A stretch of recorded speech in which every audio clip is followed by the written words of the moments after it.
¿En qué tema nos habíamos quedado en la última clase? ¿Qué habíamos dado en la última clase? A ver si me hacen memoria.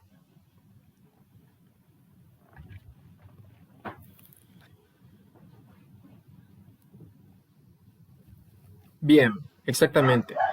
Habíamos visto que digamos, el sistema educativo normalista empezaba a mostrar algunas fallas o críticas y se buscan algunas propuestas. ¿Se acuerdan ustedes qué críticas tenía o se le hacía ver al sistema normalista? Que nosotros estuvimos mencionando algunas de ellas.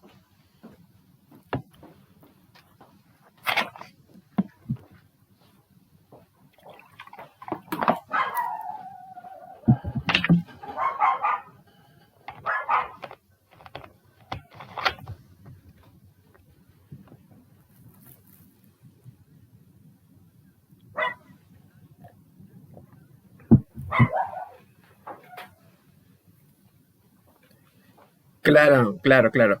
Como dice su compañera, habíamos hablado de que hay diferentes características y tal vez hoy en día vemos diferentes estilos o tipos de enseñanza, pero en ese periodo, en ese contexto, claramente se pensaba que la persona que enseñaba tenía un control de clase o regulaba el tiempo de aprendizaje de la clase, eh, digamos, impidiendo que existiera algo que estuviera fuera de su control. Por ejemplo, los tiempos de aprendizaje implicaba los silencios, implicaba las actividades de los chicos, todos tenían que poder realizar todo al mismo tiempo, sin importar sus dificultades, ¿sí?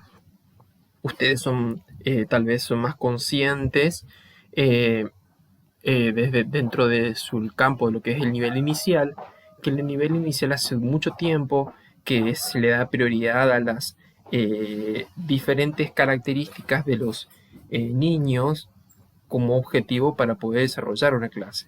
En el caso del nivel primario y secundario tarda un poco más. Nivel inicial siempre partió de las características o diferencias, podemos decir, para poder, digamos, trabajar. Un poco eso es lo que vamos a ver hoy. Bien, esas son las críticas que se le hace. Ahora, ¿qué otra propuesta hay? ¿Qué se propone aparte como otra alternativa a la escuela normalista? Aparte de lo que dice la compañera Villalba, ¿alguien más quiere hablar? No digo que Villalba no hable, pero aparte de ella, ¿alguien más quiere aportar algo? Villalba ahora se ríe.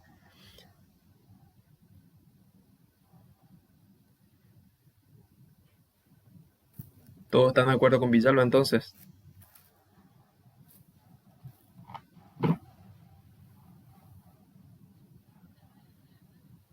Bien, la escuela nueva. ¿Qué, exactamente, qué característica tenía esta escuela nueva?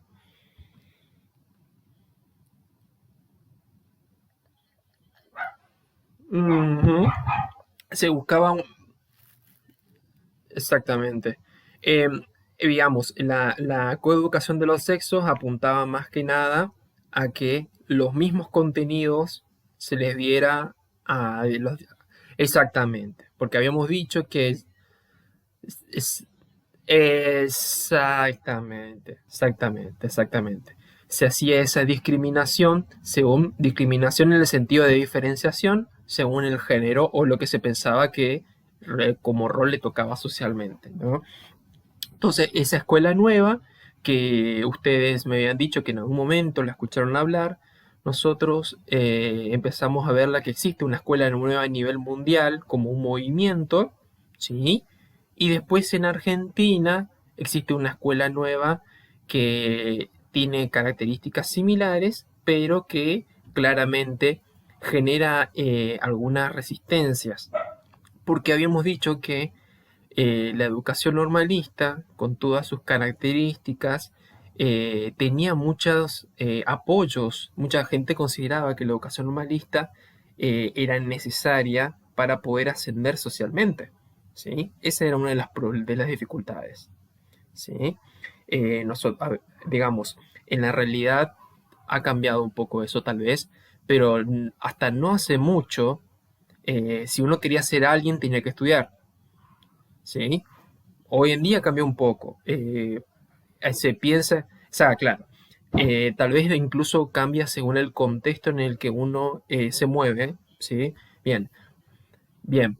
Pero en general se pensaba así, que la educación era necesaria para un ascenso. Y claro, uno piensa, bueno, pero ¿qué te enseñan para que vos puedas poder ascender políticamente, económicamente? Y bueno, claramente los saberes que me dan me tienen que servir en donde yo me voy a mover. Si se enseñaba saberes relacionados con trabajo manual, que era así como lo veían ellos, no me iba a servir para que la gente me reconociera y yo pueda ocupar lugares importantes. En cambio, estos saberes, digamos, humanísticos, como hemos dicho, en muchos casos filosóficos, saberes teóricos, muy poco relacionados con la práctica, muy poco relacionados con el trabajo manual, eh, eso sí digamos, les interesaba a aquellas personas que estaban preocupados por su lugar social, por seguir sosteniendo un prestigio. Ahora, el problema era que nosotros habíamos dicho que la educación normal surge para las demandas de estos sectores de inmigrantes. Los sectores de inmigrantes necesitaban esa educación o se buscaba que tengan esta educación para poder homogeneizarlos, ¿sí? Para que tengan una identidad única, que es la educación en la identidad argentina, ¿sí? Bien, entonces, eso es básicamente lo que hemos visto en la clase pasada. ¿Hay alguna duda que hayan tenido antes de que empecemos la clase? ¿De alguna cuestión? Bien, muy bien. Medina tampoco, Navarro tampoco.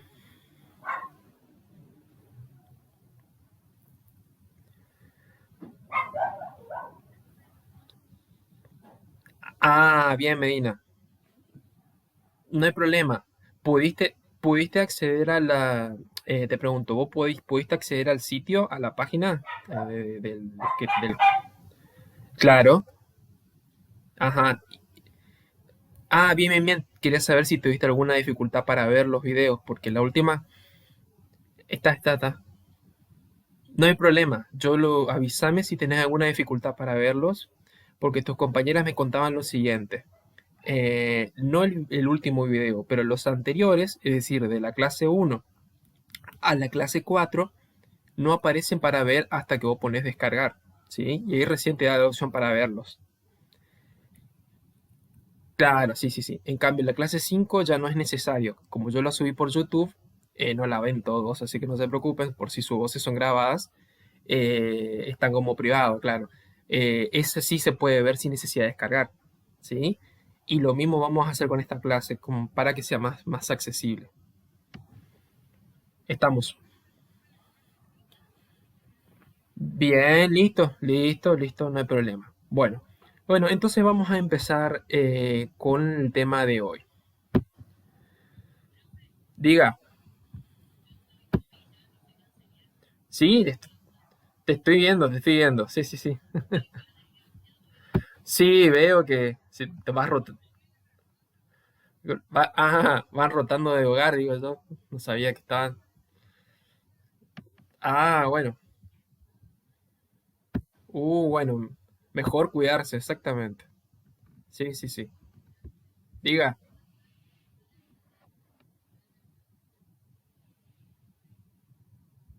Ah, bueno, pero igual, más allá ustedes no se preocupen, cuando ustedes tengan alguna dificultad y sienten que sus compañeros no van a poder estar para pasar la clase, me avisan, no hay drama, ¿eh? Pero bueno, quédese tranquila que yo siempre voy a tratar de que eh, todas puedan acceder a la clase, ¿sí? Pero sí, cuídense, eso sí, porque hoy en día el movimiento de cosas que hay, de personas, de gérmenes, es muy importante. Bueno, eh, quiero saber si están viendo mi pantalla, entonces puedo saber si se ve bien. Bien, bien, bueno, bien, bien. Bueno, esta va a ser nuestra clase de hoy, ¿sí? Esta es una clase más vinculada a lo que tiene que ver la historia de nivel inicial, ¿sí?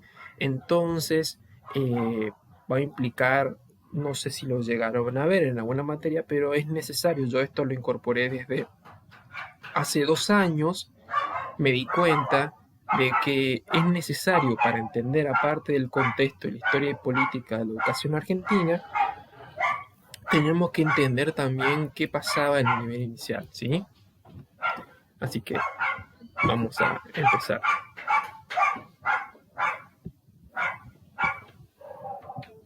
Bien, eh, justamente la relación que nosotros vamos a ver acá es la relación de educación y trabajo como inicio de la educación inicial.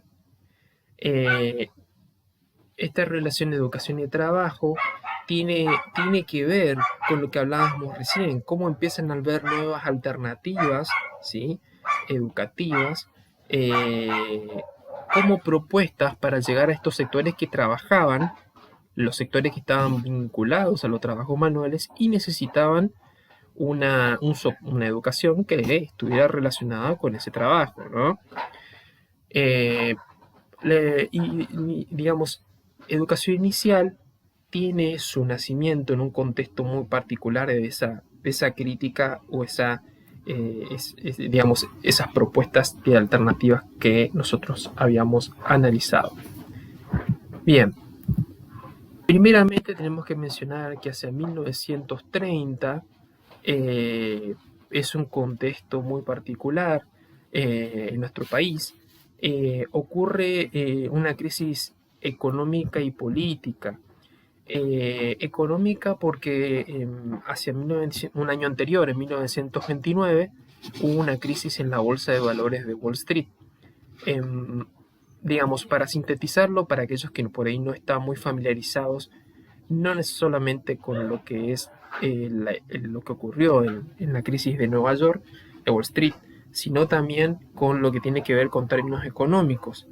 Generalmente, no generalmente, actualmente, nuestro mundo se maneja no solamente a través de lo que yo compro y vendo, sino a través del mercado de valores, ¿sí? Donde la gente, ahora no es la gente, sino son grandes personas con determinado ingreso, compran acciones que tienen que ver con determinadas compañías. Las acciones son poder participar de las ganancias y las pérdidas de una compañía determinada. Para poder hacer esto, uno hoy en día tiene que, primero que saber en qué compañía va a invertir, pensando de que esta compañía no va a fracasar. Si fracasa, uno va a tener que pagar no solamente lo que aportó, sino mucho más, sino también pensar en, digamos, en qué empresas son las más estratégicas, ¿sí? En esa época, al igual que en Estados Unidos, en Argentina, cualquier persona podía participar en el mercado de valores. No estaba regulado, no había una manera de controlarlo. Entonces, hasta incluso el canillita, la persona que trabajaba en la calle, no hay problema con eso, pero se supone que al no haber regulación, cualquier persona podía comprar acciones con lo poco que cobraba. Y claro, a uno lo tentaba la posibilidad de ser rico de un momento a otro. El tema es que llega un momento en que se produce una crisis en Estados Unidos, donde fue tanta la gente que, digamos, que aportaba, que compraba acciones, que llega un punto en que empieza a crecer una especie de desconfianza sobre cómo funciona el sistema económico, cómo funciona el mercado de valores. Algo así funciona así, no estaba muy controlado, digamos, y hay mucha gente que empieza a retirar su dinero para cobrarlo. Y ahí es donde empieza a desmoronarse, porque cuando se retira el dinero, automáticamente empiezan a caer las compañías. Eso es resumidamente lo que pasó. Lo que llegó a pasar en nuestro país es una crisis de eso. Todos los países que tenían, ellos estaban vinculados con Estados Unidos económicamente, sobre todo en nuestro país, entran en crisis y esto llevó, en algunos casos, a cambios políticos. En el nuestro, nosotros habíamos dejado con estas propuestas institucionales, propuestas o alternativas pedagógicas, llevadas adelante por, digamos, el ministro de Educación, digamos, de Irigoyen, y nos encontramos en esta clase con un golpe de Estado, en el cual a Irigoyen se le plantea un militar que fue Félix Uriburu. Esta crisis, como dijimos, económico y política, se plantea desde lo siguiente. Félix Uriburu, que es un general, que tiene toda una orientación y una formación política, digamos, él fue formado en Alemania, en la misma Alemania, digamos, una formación política prusiana en Alemania, en la misma Alemania donde posteriormente surgiría Hitler. Él hablaba de que era necesario establecer una autoridad y un orden en el país políticamente que en ese momento no había ocurrido. A Irigoyen, que fue el presidente que es depuesto, le habían pasado una serie de situaciones que no es necesario repasarlas, pero habían ocurrido diferentes situaciones en las cuales manifestaciones de trabajadores en diferentes hechos que llevó que con la represión hubiera muchos muertos. La oposición no veía con buenos ojos cómo él se manejaba políticamente, cómo hacía aprobar sus leyes en el Congreso.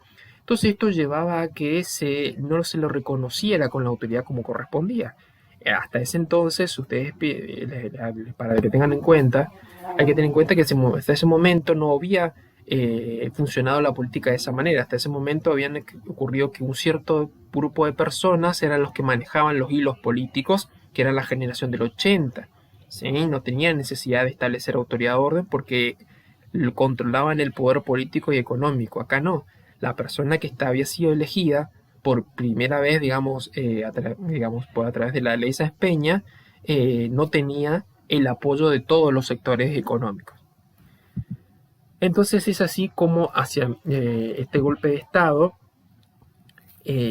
genera un término muy interesante que lo termina usando una historiadora de la educación, que es Adriana Poirot, que es una tradición democrática radicalizada. ¿Sí? ¿A qué se refiere ella con ese término, que lo pongo en comillas? En el cual los maestros, muchos maestros, terminan tomando una postura de nacionalistas que luchan se involucran por una educación nacional, ¿sí? Una educación en el país y una educación moral, ¿sí? Una educación que esté centrada en los valores. Habíamos hablado de esto. Estas son las características que va a tomar la educación normalista. ¿Sí? La educación normalista, entre las características que decimos que se le critican, ellos consideran que la formación está ligada a los valores morales que tiene que tener la persona que va a ser formada como ser argentino.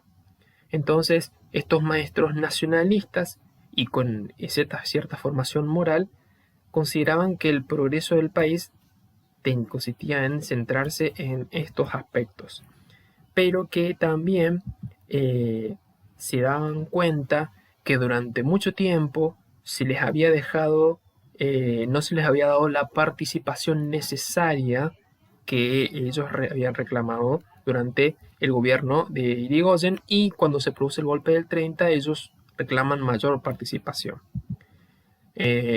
Plantean una idea de un cogobierno. ¿Qué quieren decir? Ellos plantean de que, por ejemplo, la escuela, si bien era gestionada desde el ministerio de la provincia, ellos planteaban la necesidad o la posibilidad de que no solamente funcionase de esa manera, sino que también los docentes pudieran estar, los maestros, pudieran estar involucrados en el funcionamiento del colegio. Nosotros tenemos toda una jerarquía cuando hablamos del colegio, el director, etcétera, etcétera, pero ellos planteaban la posibilidad de que los mismos maestros pudieran ocupar un rol similar a los directivos para que no existiera para que fuera más flexible el funcionamiento, ¿sí? Bien, este golpe de estado de Félix Uriburu genera, según lo que va a decir Terán, que es un pensador, una división claramente bastante clara que ya se venía dando antes. Por un lado van a estar aquellos que van a seguir defendiendo la escuela nueva, ¿sí? Aquellos que proponían la escuela nueva como una alternativa que podía superar el normalismo.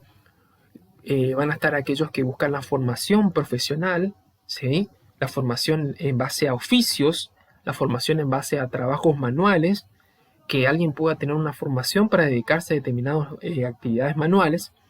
Y por otro lado, se van a encontrar aquellas personas que son normalistas, que defienden la educación normal, pero que están en contra de una educación basada en saberes manuales, habíamos dicho. Buscan que esta educación les permita ascender socialmente. Entonces ellos buscan estos saberes humanistas, saberes que no están muy relacionados con el poder, digamos, no, son saberes que tal vez no les sirvan mucho al inmigrante que tenga que trabajar en la fábrica, que tenga que trabajar en el campo. Son saberes más para personas que se mueven en otros ámbitos, ¿sí? Más reducidos. Eh, Uno de los estandartes dentro de lo que va a ser esta escuela nueva, eh, y que va a ser una de las primeras egresadas, ¿sí? Dentro de lo que va a ser la carrera de profesorado de educación inicial en nuestro país, es Rosario Vera Peñalosa, ¿sí? Ella es un referente de lo que es la educación inicial en nuestro país. Ella va a ser educada por Sarah Eccleston. Ustedes recordarán que cuando Sarmiento trae sus docentes, maestras de Estados Unidos, de Filadelfia, ellas son las que empiezan a formar a los maestros, a los primeros maestros que van a salir de la escuela normal. Entonces, Sarah Eccleston es una de las justamente encargadas de... Perdón, justo, me embebí a su compañera para entrar.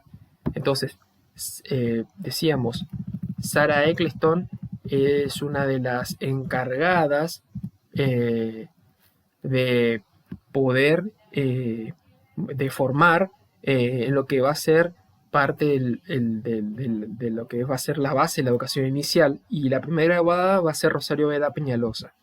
Rosario Vera Peñalosa y a través de Sarah Eccleston van a empezar a por tomar el modelo de Froebel, ¿sí? Modelo freudiano. ¿A ustedes les suena ustedes habían hablado sobre esto, sobre lo que es los inicios de la educación inicial? ¿Llegaron a verlo en otra materia?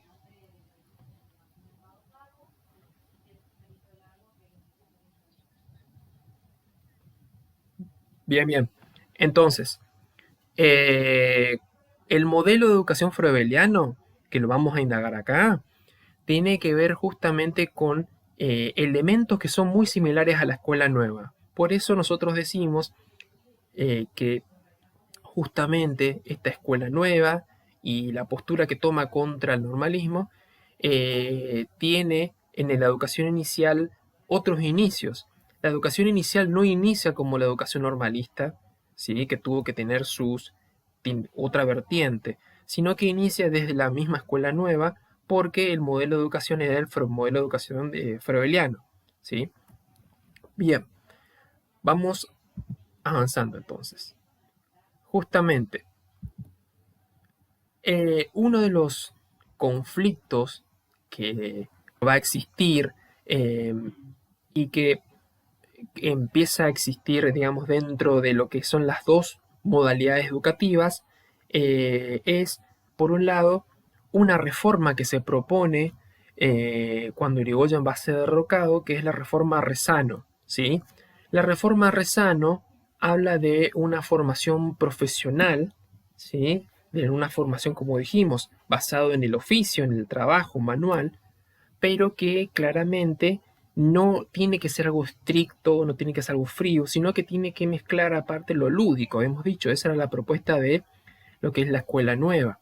Esas son una de las propuestas que tiene el pensador John Dewey, que es un pensador de este movimiento, en el que él habla de que la educación tiene que dejar de ser solamente de una dirección, es decir, que el docente tiene el saber y el chico solamente tiene que aprender a repetir, sino que tenga una relación doble, donde el chico pueda aprender y enseñar al mismo tiempo al maestro, ¿sí?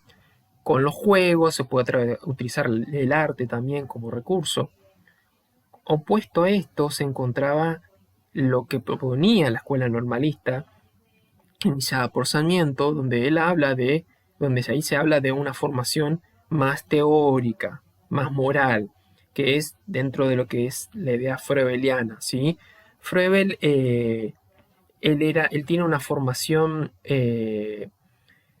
en cierta manera religiosa, protestante, digamos, en el cual él considera que es necesario sostener esta moralidad y pureza moral mediante la educación. Como que mediante la educación sí se logra, digamos, purificar el alma, ¿sí? Tanto de los niños como eh, trabajando desde el oficio del maestro.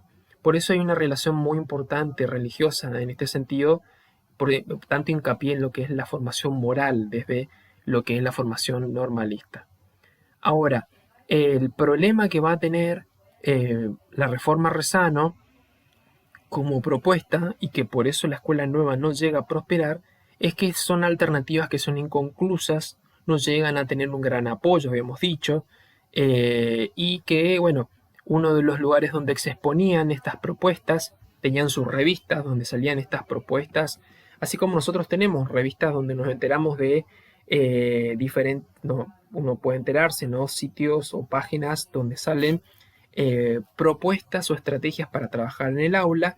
Estas propuestas desde lo que es la escuela nueva salían en La Obra, que es el nombre de la revista semanal, ¿no?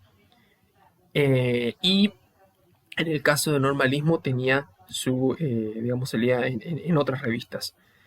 En este sentido, uno de los conflictos que va a existir también y que se va a sumar con la crisis que va a tener Irigoyen es lo que es la agremiación, un grupo de maestros que van a ser lo que van a estar agremiados dentro de la Liga Nacional y los maestros que se van a agremiar dentro de la Confederación Nacional Magisterio.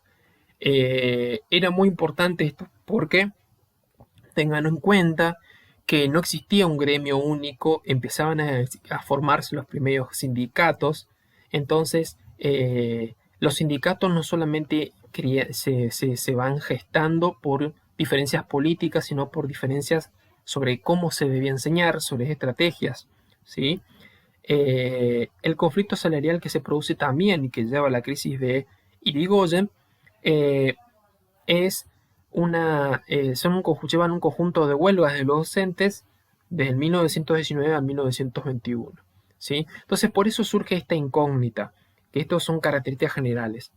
Ya fuera con la reforma Rezano, que busca una formación profesional, o con la formación normalista, se busca educar para saber, como lo haría la educación normalista, solamente para saber o para ser, como proponía la formación profesional.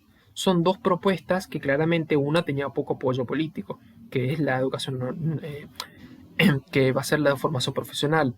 La que tenía un gran apoyo político era la formación normalista porque fue la que fue impulsada desde el gobierno. La otra era propuesta desde los sectores más alejados políticamente. Bien, esto son lo que sucede en el nivel, digamos, en el contexto del 1930. Es en este contexto también donde nosotros empezamos a ver la aparición, mencionamos el caso de Rosario Vera Peñalosa y empezamos a ver justamente los elementos que nos llevan a los inicios del nivel inicial. Uno de los aspectos, o veamos, de los aspectos que tenemos que tener en cuenta son los aportes de los diferentes pensadores, como Pestalozzi, quien aparece en la imagen, ¿sí? Que es digamos, es un pensador didacta, digamos, un pedagogo italiano, en el que él, por ejemplo, hace hincapié en que la formación y la educación puede ser a través de lo sensorial y lo corporal, ¿sí? A través de lo que es el tacto, algo que veníamos viendo que en la Argentina no tenía mucho apoyo para poder promocionar desde la escuela nueva, ¿no? Froebel, que es el que nosotros estuvimos trabajando recién, él es un pedagogo de lo que es una región de Alemania, una región más desarrollada que se llama Prusia, que actualmente no existe. Y él, por ejemplo, estaba muy inspirado en lo que es el espiritualismo. Es decir, él sí apoyaba la formación en conocimiento sobre lo que son las artes, la necesidad de que los chicos puedan expresarse, pero también en que los chicos no necesiten que alguien los guíe, sino que ellos mismos puedan hacerlo, sin la ayuda del maestro, tal vez una orientación desde afuera, que el maestro pueda llegar y solamente eh, ver que se encuentre bien, que no tenga algún problema o inconveniente, y también él le da mucha importancia a lo que son las sensaciones y emociones. Froebel va a ser el que va a acuñar el término que durante mucho tiempo va a ser traducido como jardín de infantes o jardín de niños, ¿no? Yo les había comentado la clase pasada, él había tenido una infancia muy particular, él había sido criado solo y él empezó a descubrir, empezó a divertirse mediante justamente juegos que él empezó a hacer, empezó digamos, explorar el bosque y ahí fue donde él fue teniendo más o menos una base de lo que van a ser sus ideas, sus propuestas pedagógicas, el aprendizaje a través de el contacto con la naturaleza, ¿sí? Como un elemento principal para lo que son las emociones, para dejar salir todo lo que es las emociones y sensaciones. Bien, Montessori va a ser otra pedagoga importante dentro de lo que va a ser la educación inicial, una pedagoga italiana también, posterior a Pestalozzi y de quien ella va a tomar muchos aportes. Ella va a hacer una gran énfasis en lo que es la espontaneidad y el movimiento. Ella no considera que se tiene que darle a los chicos una estructura de lo que deben hacer, sino dejar que ellos se expresen, que se puedan mover. Ella plantea una idea muy interesante que no sé si ustedes la tenían. ¿Por qué existen los mobiliarios o lo que son los pequeños muebles para que del tamaño de los chicos? ¿Sí? ¿Por qué existen estas mesitas que se hacen, estas sillas? Es una idea de ella. Ella plantea la necesidad de que los chicos no necesiten del adulto para poder moverse, sino que se creen estos muebles a la altura y el tamaño de ellos, donde ellos puedan ser autónomos. ¿Sí? Ella también habla de esto de que los chicos puedan expresarse de manera espontánea, que no tengan que adecuarse a algún contenido necesariamente, sino que el maestro les dé las herramientas para que ellos puedan volcar los que necesitan. Una de las estrategias que ella va a usar, por ejemplo, para que los chicos puedan aprender digamos, reconocer las letras, es, por ejemplo, la creación de letras en madera. Entonces ellos, tocando las letras en madera, van reconociéndolas y empiezan a escribir y a leer. De Crowley va a ser un pensador también francés, donde, por ejemplo, él va a hacer hincapié en otros aspectos. Por ejemplo, él considera que los chicos tienen su centro de interés, hay, eh, digamos, hay elementos en los cuales ellos están interesados y otros en los cuales no tienen motivación. Pero también, por otro lado, él está muy enfocado en lo que es la disciplina y el orden. Eh, Tal vez podemos decir que tiene muchas cosas en común con la educación normalista, ¿sí? Y bueno, John Dewey, que es el norteamericano del que estuvimos hablando, él habla de la necesidad de una escuela como parte de la vida, donde se use bastante el lenguaje lúdico, el juego, el entretenimiento. Muchos de estos elementos, si ustedes se ponen a pensar, son los que forman parte de la educación inicial. Por eso hicimos inicios, porque la educación inicial, si bien puede tener alguna fecha fundacional, es muy difícil decir que solamente tiene un origen. Todos estos han sido fuente de inspiración para lo que es hoy en día la educación inicial. Nosotros hacia 1884 damos como punto de referencia cuando vienen las maestras norteamericanas que trae Sarmiento. Una de ellas es Sarah Eccleston, una conocida de Mary Mann. Y Sarah Eccleston, por ejemplo, ella se asienta en la Escuela Normal de Paraná, que es la primera escuela normal que se funda en nuestro país. Digamos, tiene algunos elementos, ¿no?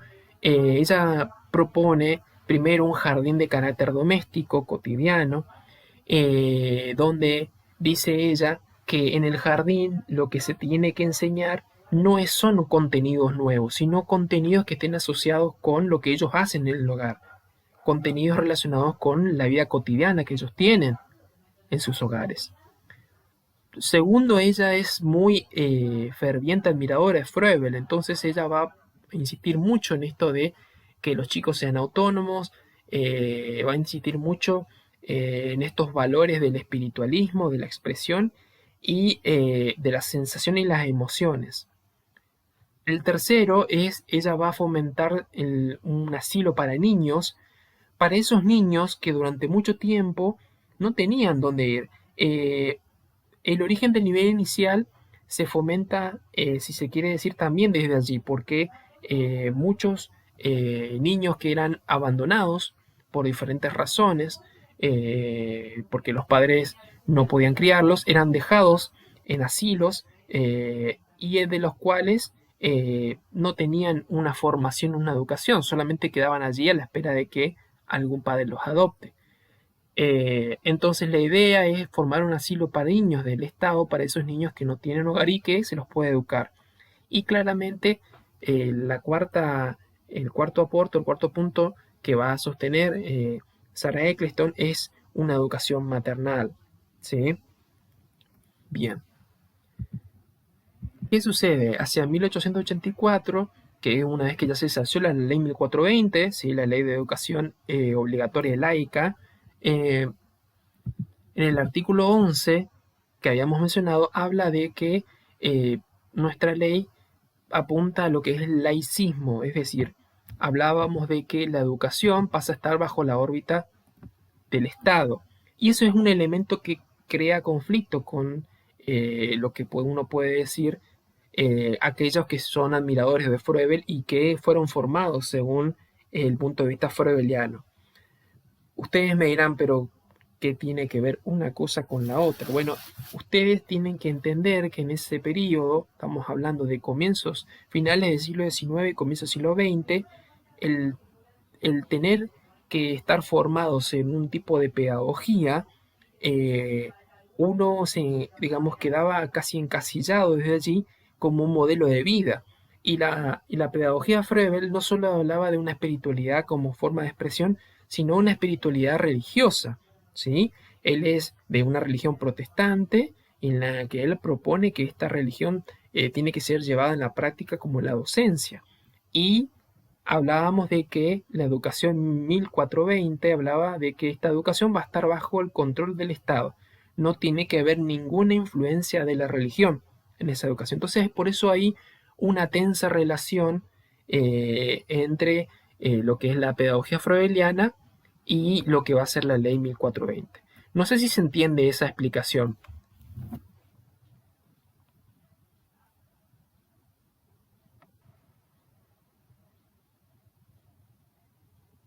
¿Se entendió más o menos? Bien, bien, bien, bien. Estamos. Entonces, esta tensa relación que se genera va a llevar a algunos vientos de cambio hacia la década del 30, que es donde dijimos se produce este golpe de Estado, ¿sí? Y se produce la crisis económica.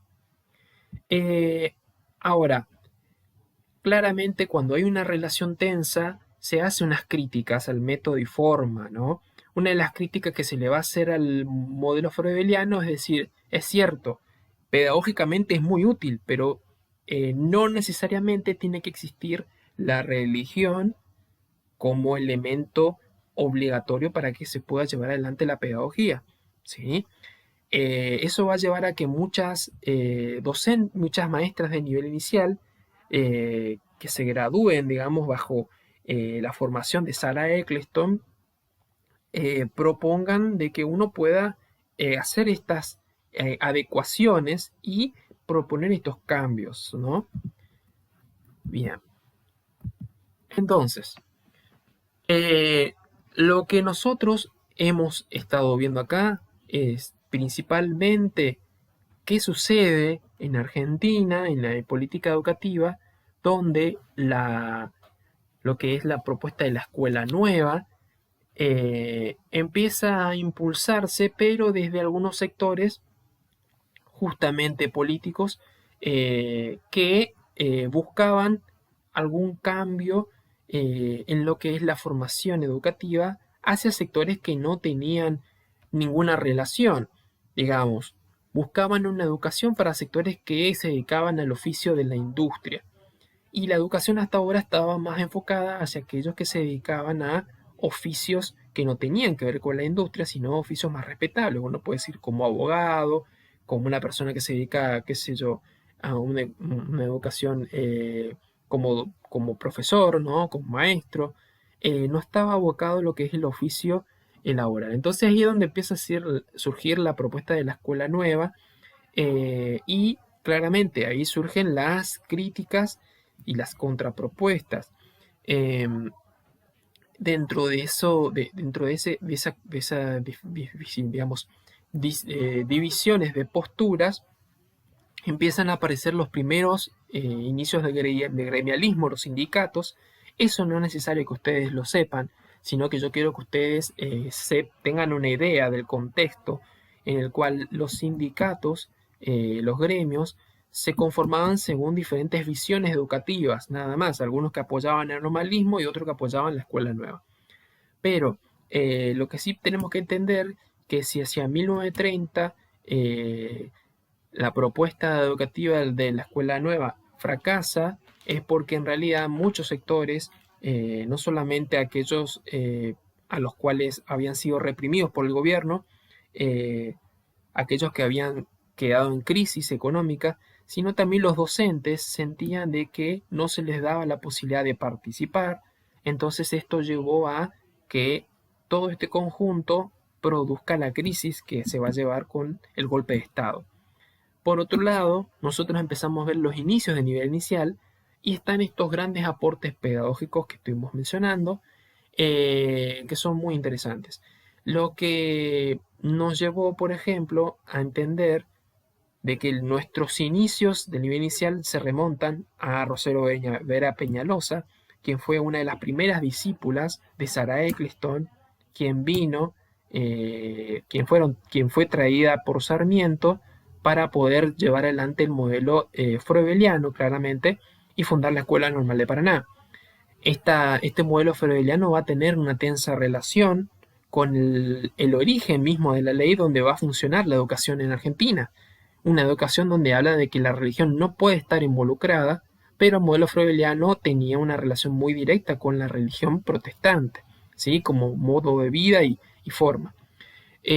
Nosotros después vamos a ver ya en la próxima clase algunas características de las propuestas educativas que tienen, que se tiene ya en el nivel inicial, y también vamos a ver algunas características que va a tener la educación durante 1930, ¿sí? Con ese golpe de Estado que se produce en 1930, tengan eso bien, digamos, recuérdenlo, se empiezan a dar los golpes militares en nuestro país, ¿sí? Ese va a ser el primer golpe militar. Y con todo golpe militar empiezan a cambiar la forma de educación, porque tengan en cuenta que dentro de ese trípode que nosotros dibujábamos, el Estado ya no es el Estado democrático que fue electo, es un Estado con otros intereses. Ya no le interesa la formación, si quieren pensarlo así, la formación igualitaria de todos los sujetos que se encuentran allí, la formación en el ser nacional, no. Le interesan otras cuestiones. La idea de orden, de control, la formación en otros valores. Entonces cambia automáticamente el panorama. Entonces cada vez que tengamos un nuevo gobierno, van a cambiar las prioridades educativas, como nos ha venido pasando a nosotros. Cuando se produce un cambio de gobierno, son otras las nociones o prioridades o lineamientos, podemos usar esa palabra, que nos llegan a los docentes. Y eso tiene que ver con el quid de la cuestión de nuestra materia. Nuestra materia se llama Historia y Política porque con los cambios históricos hay cambios políticos y por ende hay cambios educativos. La política educativa va muy relacionada con la historia, ¿sí? Bien, Quiero saber si hay alguna duda, algo que no haya quedado claro de la clase de hoy. Esta era muy cortita, pero es como para dar inicio a lo que nosotros vamos a ver en la próxima clase.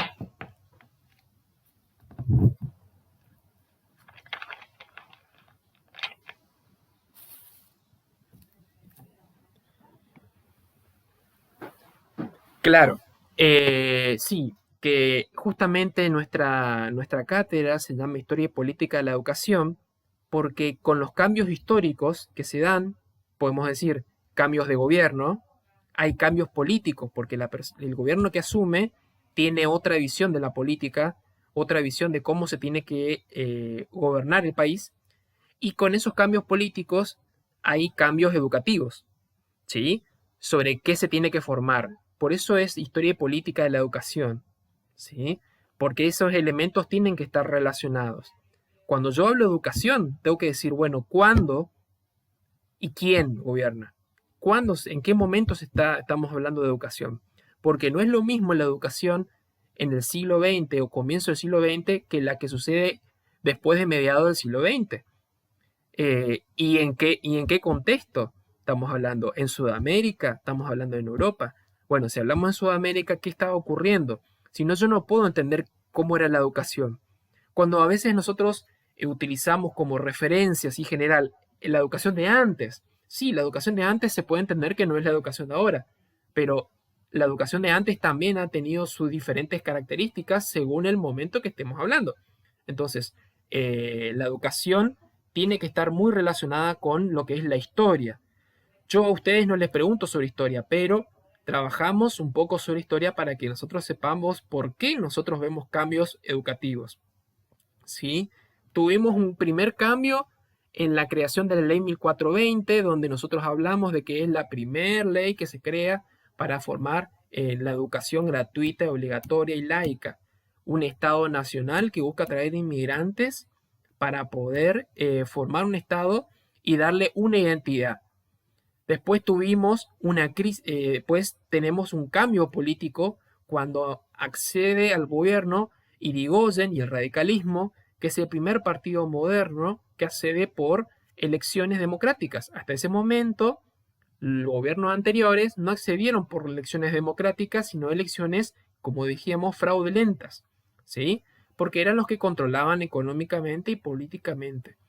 Y posteriormente, una crisis económica lleva a el golpe de Estado, donde justamente Irigoyen es derrocado, y al ser derrocado Irigoyen, empiezan a aparecer los gobiernos militares. Y un gobierno militar tiene otras prioridades. Ya no le interesa esto de las sensaciones, las emociones, no, eso es una pérdida de tiempo.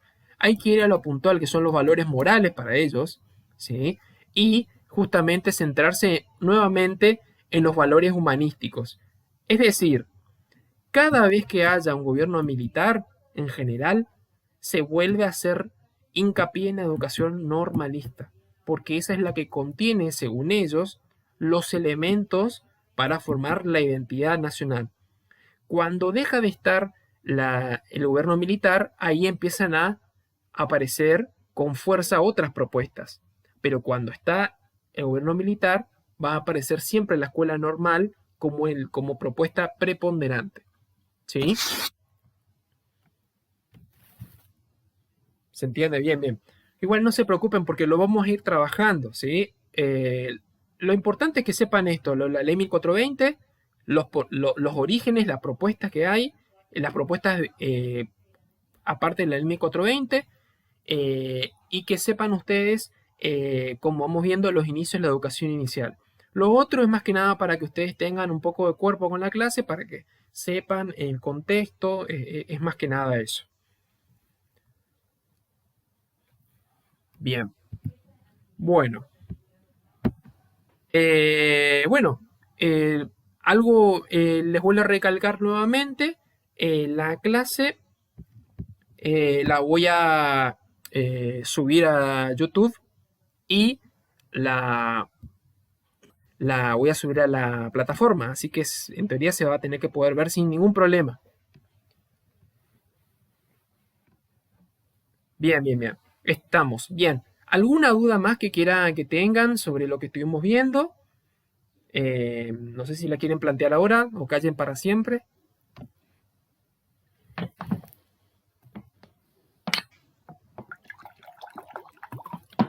Bueno. Bien. Medina, ¿alguna duda que te haya quedado?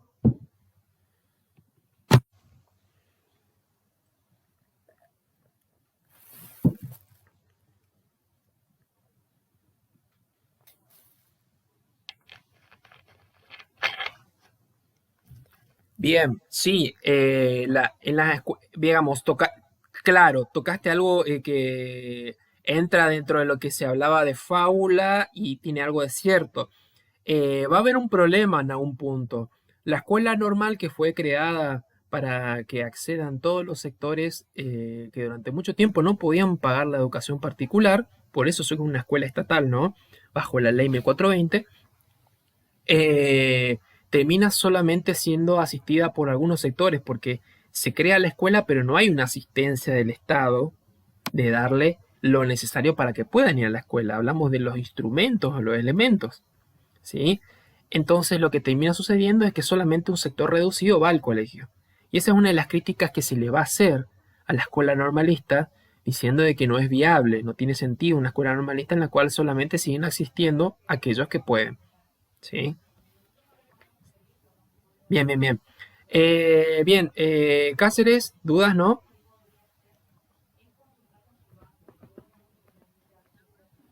Bien, bien. El parcial, si no estoy equivocado, tus compañeras me van a corregir, es en junio, así que todavía estamos a tiempo. Y depende cómo me levante ese día, capaz que les tome mucho, capaz que les tome poco. No, no soy tan malo, ustedes ya me conocen. Lo que yo voy a tomar van a ser, generalmente no va más de 5 preguntas o 6 a desarrollar, ¿sí? Pero yo les voy a poner elementos como por ejemplo un video para que vean y analicen, imágenes, ¿sí? Eso lo podemos hacer ahora virtualmente, capaz que antes presencialmente no lo podíamos hacer. Entonces acá es como que me rebusco por ese lado, ¿sí? Bien, bien, bien. Rodríguez, vos entraste un poquito más tarde, pero no importa. ¿Tenés alguna duda de lo que vimos? No hay problema. Bien, bien. Igualmente, quédate tranquila que yo subo. Claro, voy a subir la clase y la mirás mejor. ¿Eh? Bien, bien, bien, chicas, estamos. Nos estamos viendo entonces a la misma hora por el mismo canal. Sí. Como siempre les digo, mírenlo tranquilo el video dentro de los tiempos que ustedes tengan. Fíjense que no entienden de la clase, por favor, porque siempre vamos a hacer este repaso. Yo quiero que ustedes me digan, entonces ahí vamos a poder trabajar. ¿Sí? ¿Estamos? Muy bien, muy bien. Nos vemos. Chao, chao, hasta luego. Chao, hasta luego.